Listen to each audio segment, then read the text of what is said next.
Saudações a todos, vamos iniciar mais uma playlist dedicada a estudar o cálculo diferencial e integral, bem como estudar a análise real.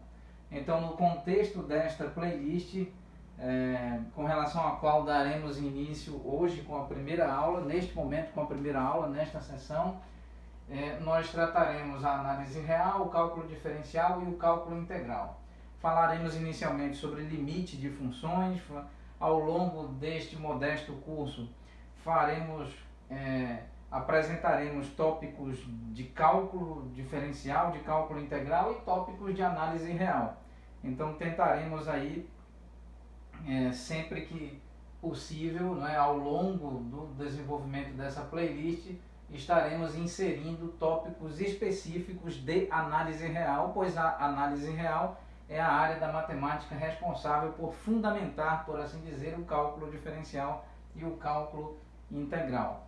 Então, não iniciaremos exata e precisamente por análise real, pelo contrário, iniciaremos falando de limite, que tem tudo a ver com análise real, mas ainda no contexto do cálculo diferencial, e ao longo do curso estaremos, eu repito, reitero, apresentando tópicos específicos de análise real. Muito bem.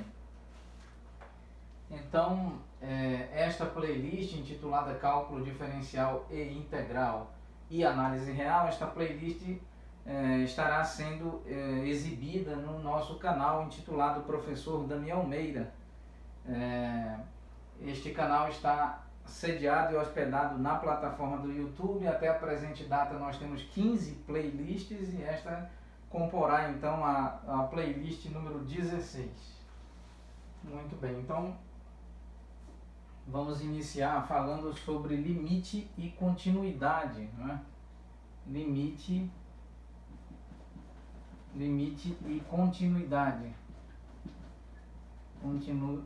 Continuidade de funções.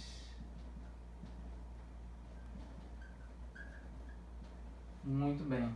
Então, inicialmente, é interessante registrar aqui, introdutoriamente, que nós temos o conjunto dos números naturais, o conjunto dos números inteiros, onde o conjunto dos números naturais compõe um subconjunto dos números inteiros, do espaço dos números inteiros.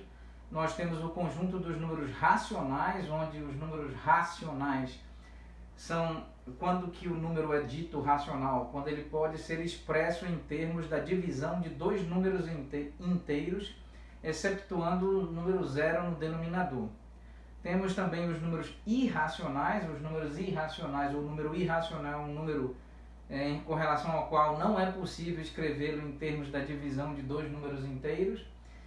E nós temos, por fim, a união do conjunto dos números naturais, união com o conjunto dos números inteiros, união com o conjunto dos números racionais.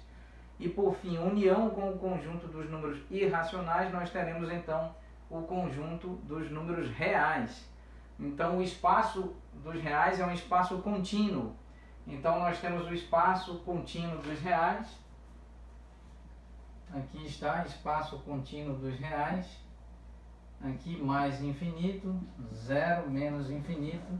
E então o espaço dos reais é um espaço contínuo, é um espaço composto por infinitos números e é um espaço cujos números são do tipo não contáveis.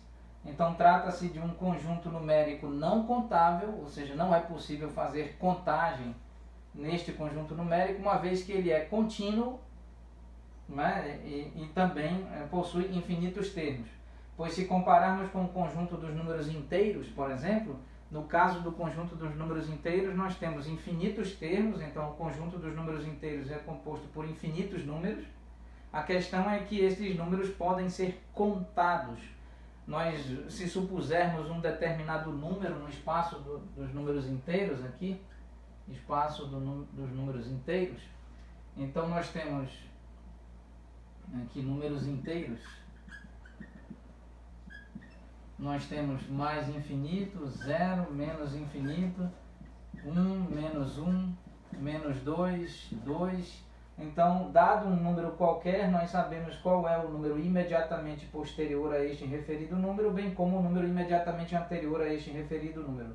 Não é possível, portanto, fazer esta mesma análise aqui. Então, este conjunto é um conjunto infinito, ou seja, composto por infinitos números, porém ele é um conjunto contável. Então, aqui nós temos números inteiros, constitui o quê? Um conjunto infinito, pois é composto por infinitos números, contável, então é possível fazer conferência, saber quantos números existem entre um número e outro. É possível também saber qual é o número imediatamente posterior ou imediatamente anterior a um determinado número escolhido previamente. E aqui ele é infinito, contável e discreto. Trata-se de um conjunto discreto. No caso do espaço dos reais, nós temos um conjunto infinito, não contável, pois não é possível saber, dado o número zero no espaço dos reais, não é possível saber qual é o número imediatamente posterior, bem como não é possível saber qual é o número imediatamente anterior ao número zero. Então ele é infinito, é não contável e é contínuo. Então se ele é contínuo, vamos aqui escrever, então se ele é contínuo, então ele possui o quê? Ele possui infinitos dentro de infinitos.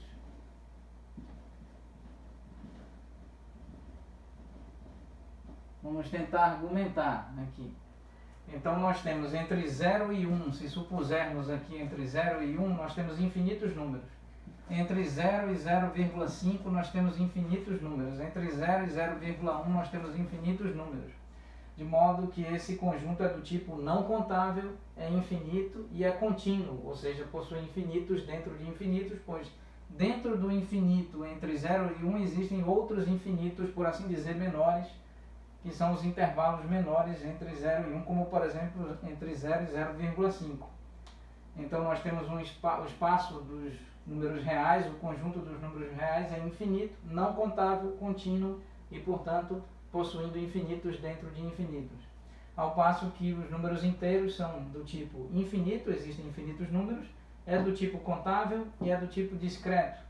Então nós sabemos qual é o número imediatamente posterior e qual é o número imediatamente anterior a um determinado número. Portanto, há a possibilidade de realizar contagem.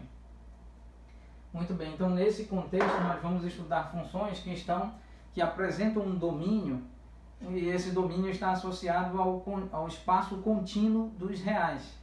Certo? Então uma função possui domínio, contradomínio, imagem, e então nós vamos um domínio, uma imagem, um contradomínio, e todos estes elementos em geral estão imersos no espaço contínuo dos reais. Então, muito bem, então vamos encerrar a aula neste ponto. Retomaremos aqui sobre limite e continuidade de funções no contexto do espaço contínuo dos reais. Daí a necessidade de nós apresentarmos gradativamente tópicos relativos à análise real, pois é a análise no espaço contínuo dos reais, tal como o nome sugere, né? Trata-se de um nome sugestivo, análise real, análise no espaço contínuo dos reais. Então, muito bem, próxima aula daremos continuidade a limite e continuidade de funções definidas no espaço contínuo dos reais. Agradecemos a atenção de todos vós, muito obrigado.